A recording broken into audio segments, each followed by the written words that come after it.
काही बोलला नाही. अनेक मान्यवरांनी या ठिकाणी अनेक प्रश्नांवरती आदिवासींच्या उहापोह केलेला आहे. बंधून खरं तर हा जो काही एक सामाजिक हक्क परिषदेचा आज या ठिकाणी आपण आयोजन केलेला आहे. आपण सर्वजण मोठ्या संख्येने संपूर्ण पुणे जिल्ह्यातून आणि पुणे जिल्ह्याच्या बाहेरून सुद्धा उपस्थित राहिलेला मी सर्वांच्या मनापासून या ठिकाणी धन्यवाद मानतो. खरं तर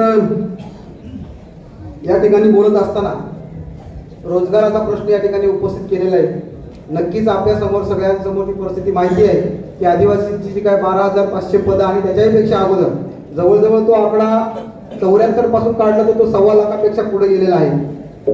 शासन आपल्याकडे कोणत्या पद्धतीनं पाहतं हे आपल्याला त्यांच्या अनेक गोष्टींमधून दिसलेले आहे. सरकार महायुतीचा असो किंवा महाविकास आघाडीचा असो, काँग्रेस असो किंवा सेना असो किंवा भाजप असो, या सगळ्यांनी आदिवासींचा खरं तर आजपर्यंत फायदा उठवलेला आहे. हे या उदाहरणामध्ये आपल्याला दिसत की 2017ला सर्वोच्च न्यायालयाचा निकाल येतो, त्याच्या अगोदरही नागपूर खंडपीठाचा निकाल येतो आणि सांगितलं जातं की आदिवासींची बोगस बळकवलेली काही पद आहेत ती त्या ठिकाणी ओरिजिनल आदिवासींमधून भरली जावी. परंतु सलग 8व्यांदा या लोकांना मानवतेच्या दृष्टिकोनातून सवलत देऊन आदिवासींवरती घोर अन्याय करण्याचं काम या दोन्ही सरकारांनी केलेलं आहे. ही गोष्ट या ठिकाणी मला प्राधान्याने नमूद करायची. खरं तर आपण सर्व आदिवासी बांधवांनी आजच्या निर्धार मेळाव्यामध्ये असा विचार केला पाहिजे की या मुद्द्यांवरती आपण या ठिकाणी पक्षभेद, संघटनाभेद, त्याच्यानंतर सगळे जे काही मतभेद असतील हे सर्व विसरून आपण एका ताकदीने उतरलं पाहिजे. हे मला या ठिकाणी सांगायचंय. पाठीमागच पेसा भरतीचा जो मुद्दा पुढे आला होता, आज अनेक मान्यवरांनी सांगितलं. खरं तर सर्व संघटनांचे पदाधिकारी याच्यामध्ये उपस्थित होते, परंतु मी या ठिकाणी जाणीवपूर्वक उल्लेख करतोय की आज त्या पेसा भरतीमध्ये या ठिकाणी नाशिकचे आपले कॉम्रेड जेपी गावित होते. या माणसाला खरं तर धन्यवाद द्यावा लागेल, कारण या माणसाचं एक वैशिष्ट्य होतं की आज 72 वय असताना सगळा शुगरचा बीपीचा त्रास असताना तो माणूस त्या ठिकाणी उपोषणाला बसला जावा आणि संपूर्ण राज्यभरामध्ये पेसाच्या भरतीबाबतचं एक वातावरण पेटलं गेलं. खरं तर अशी माणसं आदिवासींचे शत्रू कधीच नसू शकतात. परंतु दुसरा मुद्दा या ठिकाणी मला सांगायचं की महाराष्ट्र शासनाने समाज योजनाचा पाठीमागचा मुद्दा आणला होता आणि तो मुद्दा सोडला आहे अशातला अजिबात या ठिकाणी मी म्हणणार नाहीये. समाज योजनाचा सर्वात मोठा परिणाम हा आदिवासींवरती होणार. जुन्नर तालुक्याच्या परिस्थितीचा विचार केला, 78 शाळा या अशा आहेत त्या तिथं 20 पेक्षा कमी पटसंख्या आहे.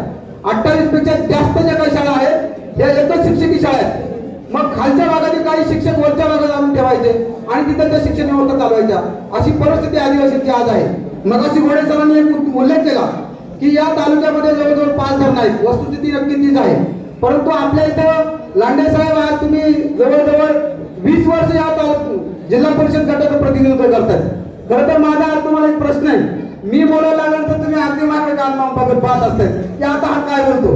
परंतु माझा प्रश्न आहे लांडे साहेब की या 20 वर्षामध्ये या आदिवासी भागामध्ये एकही सुसज्ज दवाखाना नाहीये. माझा प्रकट सवाल आहे तुम्हाला, आणि तुम्ही प्रत्येक वेळेस साप चावला का साप घेऊन जाता, मला तुम्ही उल्लेख केला. ते साप घेऊन जाण्याची वेळ लांडे साहेब आपल्यावरती आली नाही पाहिजे असं माझ्या या ठिकाणी आपल्याला स्पष्ट म्हणणं आहे. नाहीतर असे साप आमच्या सारख्या तरुणांना इथं पुढे बसलेल्या सगळ्याच प्रतिनिधींच्या पायात सोडण्याची वेळ येणार आहे.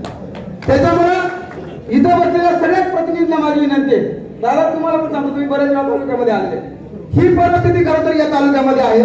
या गोष्टीवरती आपण सगळ्यांनी इथं बसलेल्या स्टेजवरच्या सर्वच मंडळांनी विचार करणं आज या ठिकाणी मला गरजेचं वाटतंय. दुसरं या ठिकाणी मला सांगायचं की आरक्षणाचा जो काय मुद्दा आहे, खरं तर राज्याचा पण या ठिकाणी उच्च न्यायालयाचा आणि सर्वोच्च न्यायालयाचा सुद्धा निकाल आलेला आहे.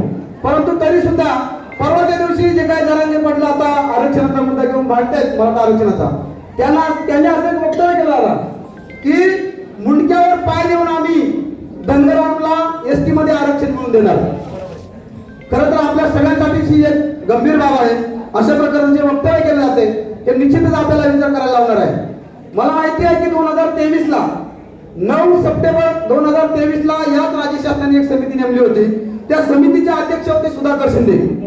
6 राज्यांमध्ये त्या समितीने दौरा करायचा ठरवला आणि त्या दौऱ्यानंतर धनगरांना आदिवासींमध्ये आपल्याला टाकता येईल का, किंवा इतर राज्यांमध्ये जे काही इतर लोक आदिवासींमध्ये मागणी करतायत तर त्यांना त्या ठिकाणी कसं आदिवासींमध्ये समावेश केला याचा अभ्यास करण्यासाठी या सुधाकर शिंदे नावाच्या एका भाजप आमदाराच्या भावाच्या अध्यक्षतेखाली एक समिती नेमलेली आहे.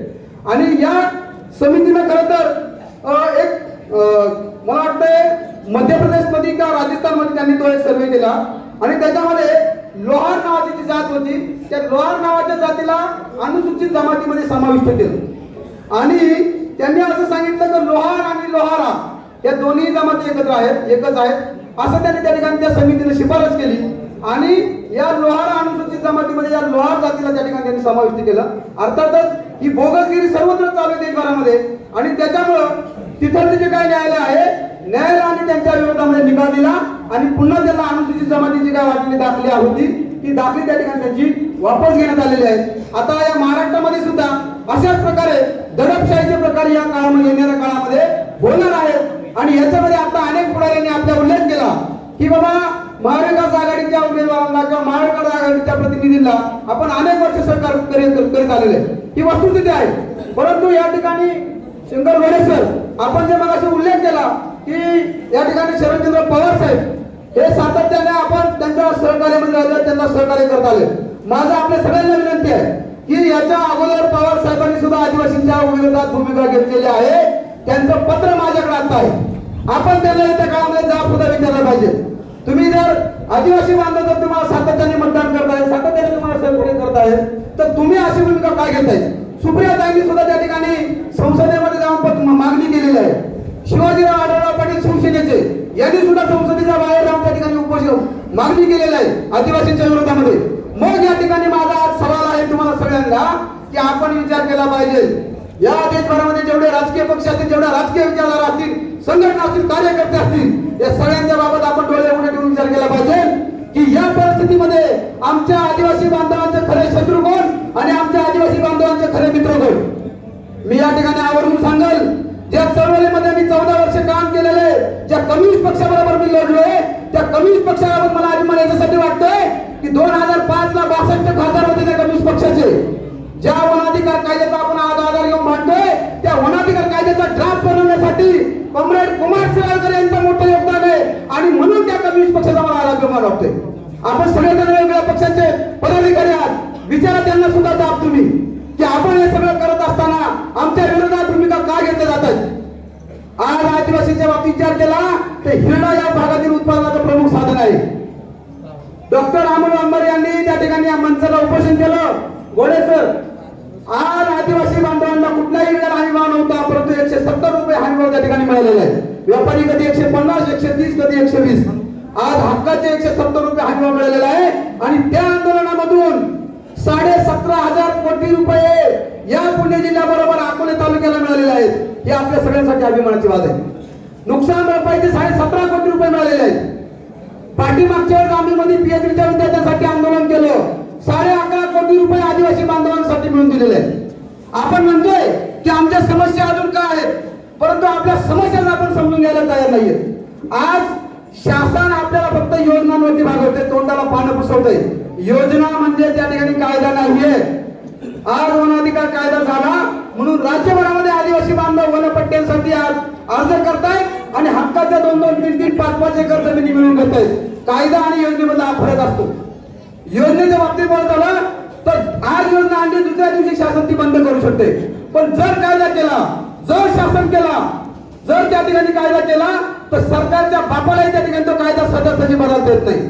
आपल्या भूमिका अशा असल्या पाहिजे. आमच्या बाजूने कोण निर्णय घेत आहे, आमच्या सोबत कोण राहतंय, आमच्या सुखदुःखामध्ये कोण सहभागी होते, याच्याबद्दल आपण आज विचार केला पाहिजे. पक्ष संघटना अनेक येतील, अनेक आपल्याला आश्वासन देतील आणि अनेक ठिकाणी आपल्याला एकमेकाच्या वचनाने नेऊन बसवतील. परंतु माझा तुम्हाला सगळ्या बांधवांना प्रश्न आहे की आमचे खरे मित्र या ठिकाणी कोण आहेत हे डोळसपणे आपण शोधावं लागतील.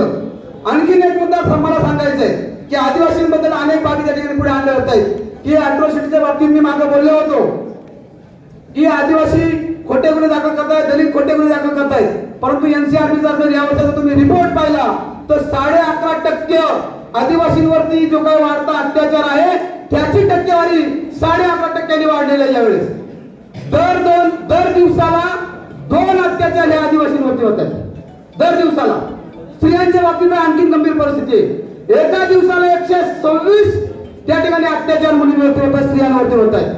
याचा जर आपण विचार केला तर एका त्या ठिकाणी याचा आपण जर विचार केला एका दिवसाला 126 याचा विचार केला तर एका तासाला कमीत कमी 6 अत्याचार हे महिलांवरती होत आहेत. त्याच्यामध्ये आपल्याही महिलांवरती अत्याचार होत आहेत. बंधू, याची आपण खबरदारी घेतली पाहिजे. आज स्त्री पुरुष जो काही प्रमाण आहे हे स्त्री पुरुषांचं प्रमाण